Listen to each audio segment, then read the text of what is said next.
అతను నేచర్ ఏమంటే అండి, మెయిన్ డబ్బులు ఉన్నంత వరకు ఏ అమ్మాయినన్నా ఒక రాణిలాగా చూస్తాడు. డబ్బులు అయిపోయింది అమ్మాయి దగ్గర అంటే కారణాలు వెతుక్కొని ఏది చూసి అమ్మాయిని వదిలేయాలి అని వెతుక్కొని ఆ అమ్మాయిని ఘోరంగా మోసం చేసి నాశనం చేసి వదులుతాడు. ఇక్కడ నాశనం అయ్యేది అందరి దృష్టిలో ఒక అమ్మాయి కాదండి, ఒక కుటుంబం. ఈరోజు ఒక వీడియో ఏదైతే వచ్చిందో, నేను చైన్ వేస్తుండగా వచ్చిన వీడియో, అది ఏదో ఎఫెక్ట్స్తో తీసిన వీడియో అని చెప్పి నేను కాదందులో ఉండేది అని మాట్లాడుతున్నాడు. అలాంటి టెక్నాలజీ వాడాల్సిన అవసరం నాకు లేదు, అంతగా నాకు తెలియదు. మీరు చూసినట్టయితే ఈరోజు నేను ప్రెస్ క్లబ్ నేను ఒక్కదాన్నే వచ్చాను. ఇంకా ఎన్నో అన్నారు, వైఎస్ఆర్సీపీ వాళ్ళ దగ్గర 20 లక్షలు క్యాష్ తీసుకుంటే ఎవరైతే మీడియా ముందుకు రారు అని.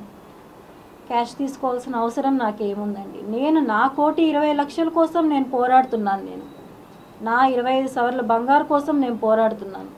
ఇవి మీరు కేవలం బంగారు డబ్బులు అనుకుంటున్నారు. ఇది నా పిల్లల భవిష్యత్తు.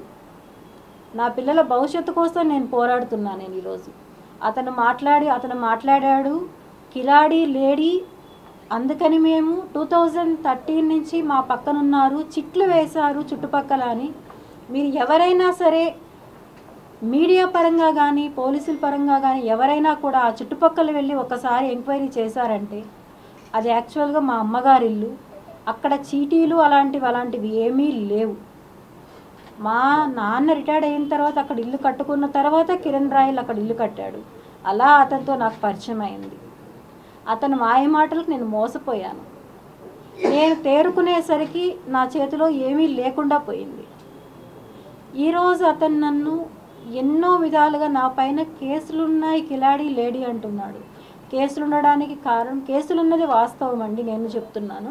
ఆ కేసులు ఎందుకున్నాయంటే అతనికి నేను చేసిన ట్రాన్సాక్షన్ వల్ల, అతను నాకు చేసిన మనీ ట్రాన్సాక్షన్ వల్ల 1,00,000 రూపాయలు అతని మనిషికే నా అకౌంట్ నుంచి వెళ్ళిన దానివల్ల అది కేసు అయింది.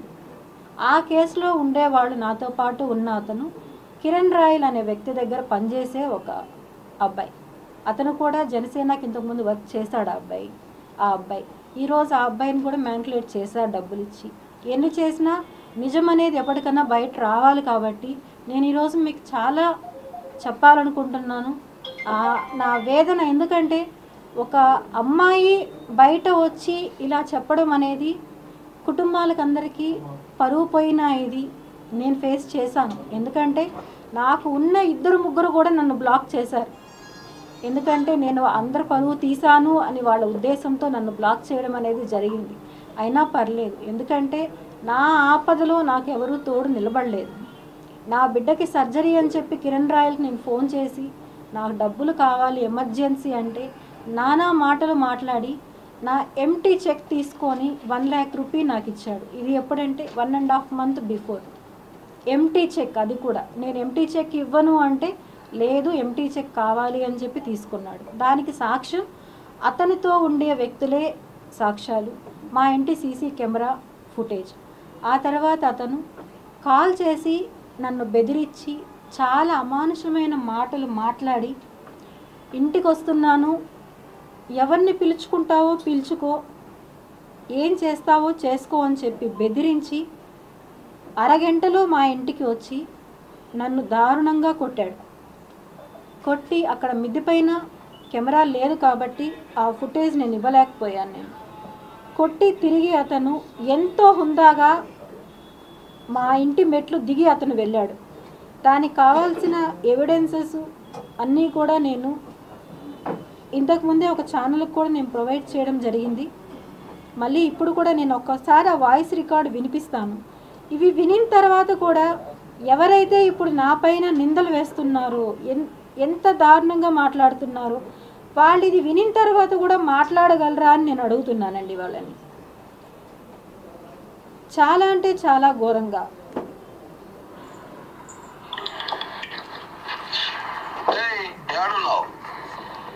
కాల్ చేస్తున్నా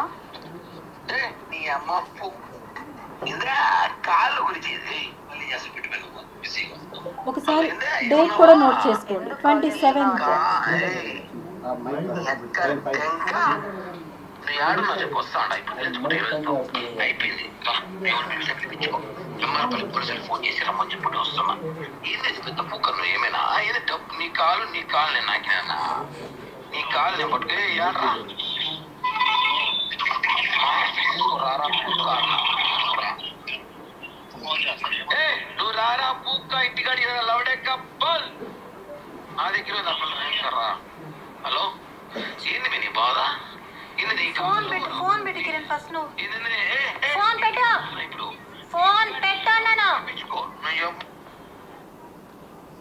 ఇలా బెదిరించిన ఒక 20 minutesకే అతను మా ఇంటికి వచ్చి ఈ ఫుటేజ్ మీరు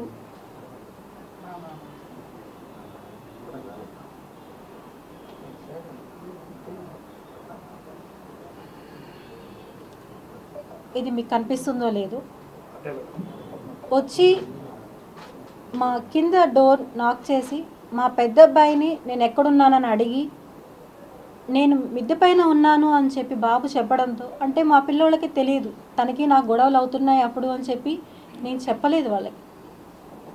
పెద్ద అబ్బాయి కింద ఉన్నాడు, చిన్న అబ్బాయి నాతో పైన ఉన్నాడు. అయిన వెంటనే వచ్చి నన్ను దారుణంగా కొట్టి తిరిగి అతను ఎంతో హుందాగా వెళ్ళిపోయాడు. అతను ఆ రోజు చెప్పినట్టు అడిగాడు, నాకు చెప్పాడు, ఏ పోలీసుని పిలుచుకుంటావో పిలుచుకో, ఎవరు వస్తారో రాని నేను చూసుకుంటాను అన్నాడు. ఏం చేయలేరు నేను ఎవరొచ్చినాను.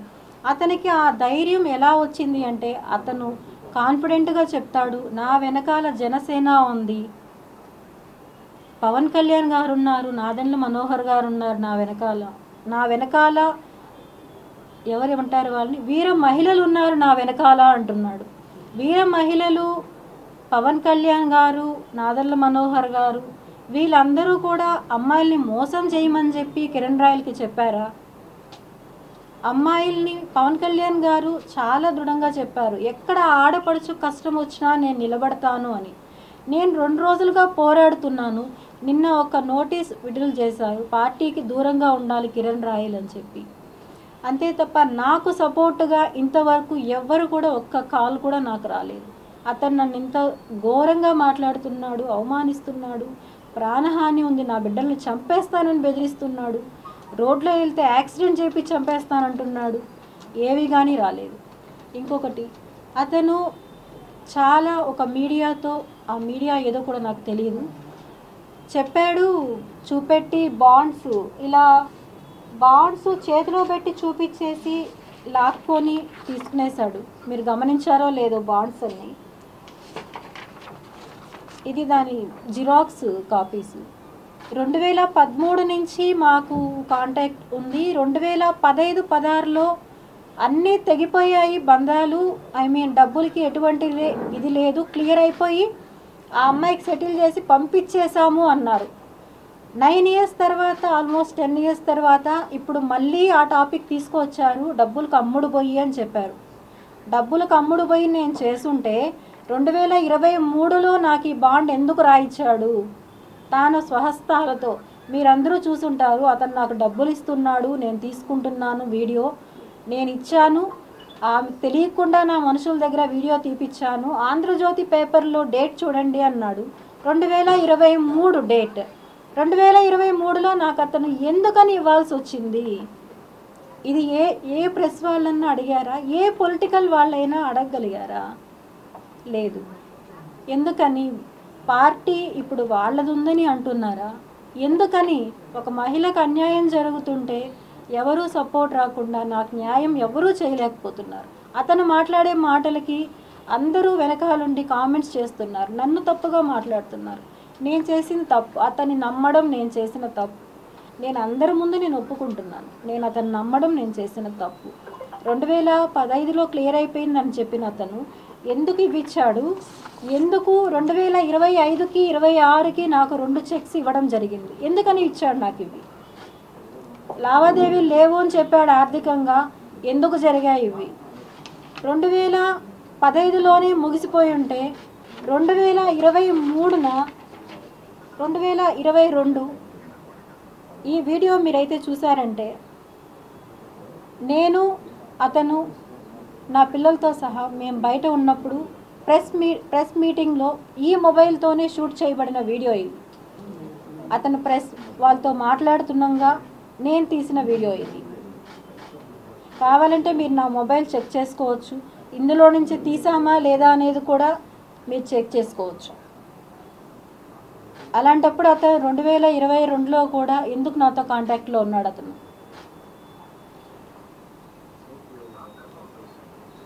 అదే టైం ఇక్కడ అతని చేతుల్లో మోసపోయింది నేను ఒక్కదాన్ని కాదు. ఇంతకుముందు మానస అనే అమ్మాయిని ఘోరంగా మోసం చేశాడు. ఆ అమ్మాయి దౌర్భాగ్యం ఏమంటే కన్న బిడ్డకు కూడా అమ్మాయి దూరం అయ్యి ఎన్నో బాధలు ఎదుర్కొని ఆ అమ్మాయి లైఫ్ అమ్మాయి ఎటో వెళ్ళిపోయింది బిడ్డ రోజులు. ఆ అమ్మాయి ఎంతో ఫైట్ చేసింది. ఆ తర్వాత నేను వచ్చాను. నాకు ముందు ఎవరున్నారో నాకు తెలియదు. నేను నా సమస్యలకు కారణమైన మహిళ ఎవరైతే ఉన్నారో ఆ అమ్మాయికి వాళ్ళ ఇంటికి వెళ్ళి నేను చెప్పాను. వాళ్ళ పేరెంట్స్తో నేను చెప్పాను, ఇలా అతను మంచివాడు కాదు, మీ అమ్మాయి మోసపోతుంది అని నేను వెళ్ళి వాళ్ళ ఇంటికి చెప్తే ఆ అమ్మాయి ఆ రోజు నాతో అంది, లక్ష్మి అది నా ఇష్టం, నువ్వెందుకు మా ఇంటికి వెళ్ళి చెప్పావు, నువ్వు వెళ్ళి చెప్పడం తప్పు కదా అని నన్ను ఆ అమ్మాయి ఆ రోజు క్వశ్చన్ చేసింది. అదే అమ్మాయి 1 year తిరక్క ముందనే నాకు కాల్ చేసి ఎలా ఏడ్చిందంటే ఆ అమ్మాయి, ఒక చిన్న ఎగ్జాంపుల్, నేను ఆ అమ్మాయిది రివీల్ చేయకూడదని నేను అనుకున్నాను. కానీ ఇప్పుడు కిరణ్ రాయల్ చేస్తున్న ఈ ప్రచారానికి ఇవన్నీ అబద్ధాలు, ఇవన్నీ ఏదో క్రియేషన్స్ అని చెప్తున్నాడు. దానివల్ల నేను రిలీజ్ చేయాల్సి వస్తుంది. దయచేసి ఆ అమ్మాయి నన్ను క్షమించాలి అని నేను కోరుకుంటున్నాను. నేను మీ వెనుక భూమన కరుణాకర్ రెడ్డి గారు కానీ అభినయ్ రెడ్డి గారు కానీ ఉండి చేపిస్తున్నారా? నాకు ఏ పార్టీలతోనూ సంబంధం లేదండి. నాకు ఏ పార్టీలతోనూ సంబంధం లేదు. నాకు ఎవరూ తెలియదు కూడా. నేను ఎవరితో మాట్లాడాలని నేను అనుకోవట్లేదు. నేను ఒంటరిగా పోరాటం చేస్తున్నాను.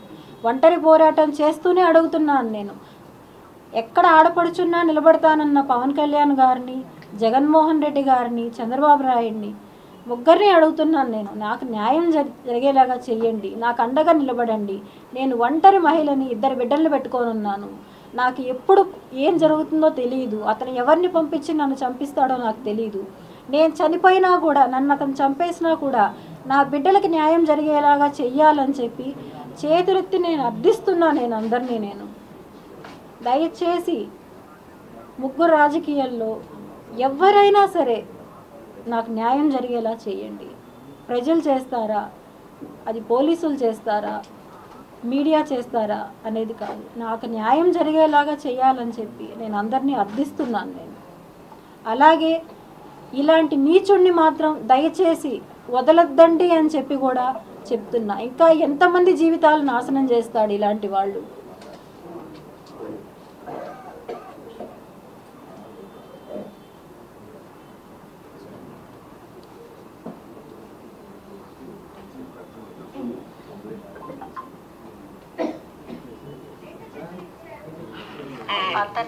అదే అంటున్నా, అతనితో ఉండే వాళ్ళే నాకు చెప్పారు, అక్క నువ్వు బాధపడతావు,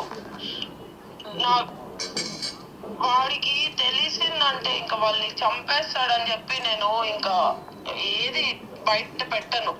వాళ్ళు ఉండే వాళ్ళే నాకు బయట వీళ్ళు చెప్తూ ఉంటారు, అక్క నువ్వు బాధపడతావు అక్క, వద్దక్క, ఆయన గురించి నాకు తెలుసు, ఆయన వదలడక్క, ఎప్పటికీ వదలడక్క ఆయన వాళ్ళని, అంతా ఊరికే అక్క, అదంతా సెగక్క, నువ్వు నమ్మద్దక్క అంటాడు.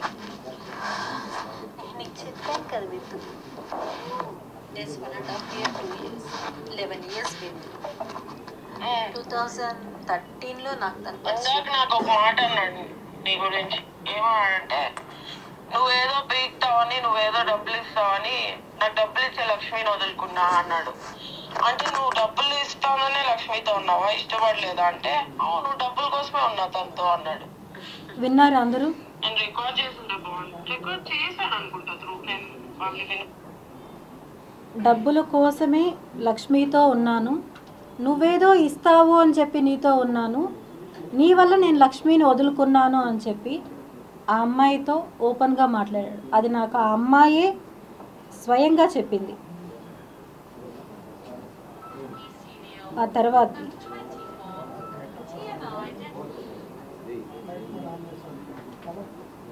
పేపర్లో రాసి పంపి వాట్సాప్ అన్నాడు. ఎట్లా గుర్తుంటాయి అవన్నీ? సేమ్ అదే, నేను కూడా అదే అంటున్నా. ఎలా గుర్తుంటాయి అవన్నీ? ఓన్లీ నేను క్యాష్ పరంగా ఇచ్చింది మాత్రం ఇస్తాడంట తిరిగి. ఏమంటున్నాడు, అందరు ముండలు ఒకే టైపు, అందరు సెటిల్ చేసుకోవాలనే చూస్తారు. అంటే నీకు ఫ్రీగా డబ్బులు ఇచ్చేసి వెళ్ళిపోవాలి. ఉన్ని నాయన నీకు, నువ్వు నీ పిల్లాన్ని నీ ఫ్యామిలీని బాగా చూసుకో, మేము ఇచ్చిన డబ్బులతో అని ఇచ్చేసి వెళ్ళిపోవాలి. మాన్సా కూడా సెటిల్ చేయించుకొని డబ్బులు తీసుకొని వెళ్ళిందంట. నువ్వు అడిగావంట డబ్బులు, ఇప్పుడు నేను అడుగుతున్నానంట. మీరంతా ఒకటే అంటున్నాడు. నేను ఖచ్చితంగా అడిగాను బిందు, కానీ నేను అడిగాను. ఇప్పుడు నేను ఎప్పుడు అడగలేదు, నిజం చెప్పాలంటే నేను ఇన్ని రోజులు అడగలేదు లక్ష్మి, ఎప్పుడు డబ్బుల గురించి ఎప్పుడు రాలేదు. కానీ ఇప్పుడు ఈ రోజు డెఫినెట్లీ అడిగాను. నేను ఎందుకు అడిగాను చెప్పనా, ఎంత అవమానించాడు నన్ను వాళ్ళ ఇంట్లో. అవును, నా డబ్బులు తీసుకొని నా డబ్బులు తినేసి నన్నంతా అవమానించి ఇప్పుడు ఫోన్ చేసి నువ్వు నన్ను తలెత్తుకోనికుండా చేసావు నా వీధిలో. ఇప్పుడు నేను ఈ రోజు అంతా బయటకి కాళ్ళు అడుగు పెట్టలేదు, భయం నాకు పెట్టాలంటే. నా పరువు పోయింది నిన్నటితో అంటున్నాడు. మొత్తం వాడు చేసింది. నేను